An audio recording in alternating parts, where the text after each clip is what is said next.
O som das imagens. Imagens que passais pela retina, porque não vos fixais. Um podcast de Carlos Magno.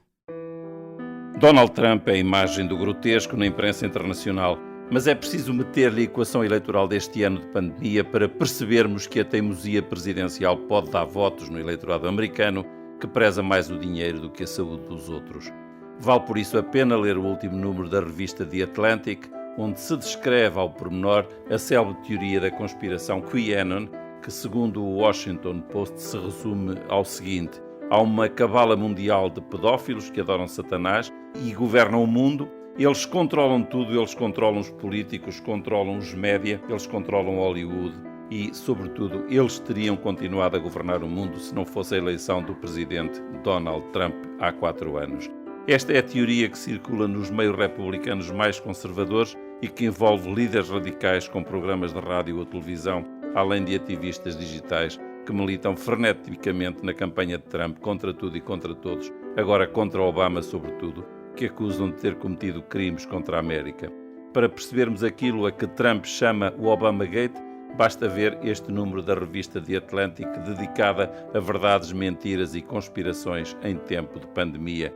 Título desta clássica revista que se publica em Boston desde 1857, o QAnon está a falsificar a realidade e a desacreditar a ciência. Este tem sido o trabalho deste grupo QAnon. Percebe-se assim que por trás das declarações de Donald Trump há um trabalho de sapa de milhares de militantes a fazer o resto. A revista The Atlantic explica, aliás, como tudo se conjuga, por muito que nos espante aqui deste lado do Atlântico, e sobretudo na Europa, onde a crise ideológica e identitária continua a crescer neste tempo de desconfinamento. É por isso que o artigo de Moisés Naim no El País deste domingo nos pode ajudar a tirar algumas lições da crise. Intitula-se o texto deste intelectual venezuelano exilado Reações, Exageros e Confusões. Diz Naim que devemos tirar de anteriores crises algumas lições para esta pandemia, avisando que é sobretudo nestas alturas que surgem mais charlatães do que notícias, e sistematiza Naim 5 conclusões. Primeira, não é verdade que o mundo mude radicalmente depois de uma pandemia. Explica, no fim veremos que houve mais continuidade do que mudança. Segunda conclusão de Moisés Naim, os governos tendem a preocupar-se mais nestas alturas com as empresas e as instituições do que com as pessoas. Terceira, quando as crises são globais, os governos que melhor gerem os seus países ficam a liderar o ciclo da recuperação e transformam-se eles próprios em motores de mudança. Quarta conclusão, não há reformas programadas que se façam quando surgem de surpresa crises como esta. O que acontece, diz Naim, é que geralmente se aceleram as tendências já em curso e o que não estava programado acontece fatalmente.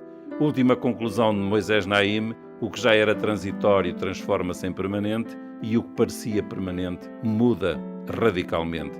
Estas conclusões podem também encontrar-se na página web Naim Effect, do meu amigo Moisés Naim, mas neste 15º podcast volto às imagens das primeiras páginas de jornais e capas de revistas. Goodbye Globalization, a perigosa atração lure pela self-sufficiency, diz The Economist. O globo a descascar-se como se fosse uma peça de fruta, só que lá dentro está um ovo, uma célula frágil dentro dessa casca da peça de fruta. Da revista Spectator escolho 2 números, ambos com capas que dão nas vistas. Numa delas há gráficos dos números de mortos e infectados e o Spectator faz caricaturas de Trump lá no alto do gráfico da Liga das Nações, a voar e a liderar, seguido de Boris Johnson do Reino Unido, com o Macron e Merkel bastante cá em baixo nestes gráficos da tragédia. A outra capa é a fachada de um prédio com todo o tipo de gente a ver-se nas janelas e o título que se vai repetindo de revista em revista, Together Alone, ou seja, todos juntos, mas separados. O Libération elogia os médicos e pessoal de saúde, mas também os polícias, os bombeiros e todos cuja profissão é arriscar a vida pelos outros, exigindo agora melhores salários para estas profissões de risco, escrevendo o Libération, il vale plus qu'une médaille, eles valem mais do que uma medalha. No China Today, raparigas chinesas felizes a acenar vestidas de vermelho e numa revista em papel chamada Interni, um coração vermelho feito com cadeiras e mesas sobre um relevado, como se fosse uma esplanada em forma de coração. Também uma cadeira e uma mesa no L'Express, mas desta vez mobília de escola, uma carteira, como se fosse feita de nuvens, e a ideia de que as aulas devem regressar porque a escola é vital. E no Lacroix, uma campânula de vidro, sim, uma campânula, e lá dentro uma seringa guardada como se fosse uma joia, a tal seringa, a tal vacina que toda a gente procura. Na Veja brasileira, há uma sepultura cavada como se fosse o mapa do Brasil. Lá dentro, uma urna com o número 15.000 e a legenda amarga realidade: os mortos do Covid no Brasil. Mas na rival da Veja, a revista Isto É, também do Brasil, imita-se uma capa da Time da qual já aqui falei em anterior podcast. Uma capa negra com um buraco ao fundo em forma de porta e o presidente Bolsonaro a sair. Saia, diz a revista Isto É, como já a Time escrevia para Trump. Time to go. No jornal Extra, desrespeitar a ciência faz mal à saúde. E no jornal A Tarde, da Bahia e Sergipe, há uma expressão que diz que há cada vez mais gente a procurar casa fora das cidades. Outra edição do mesmo jornal Extra põe Bolsonaro e o juiz Moro num parque infantil andarem à roda com o título Fogo no Parquinho.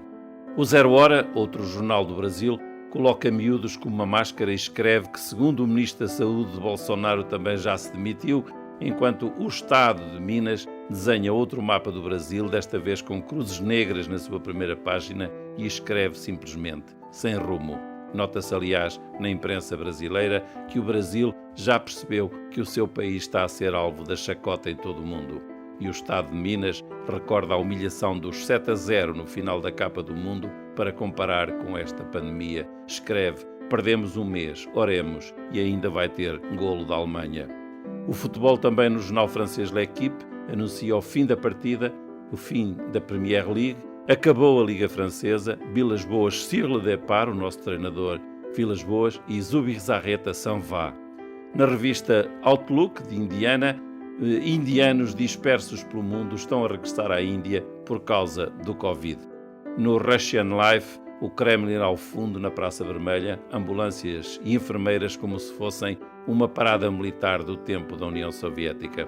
No El Cultural, suplemento do jornal El Mundo, um contentor frágil a romper a capa da revista como se a Casa da Cultura estivesse a desmoronar-se.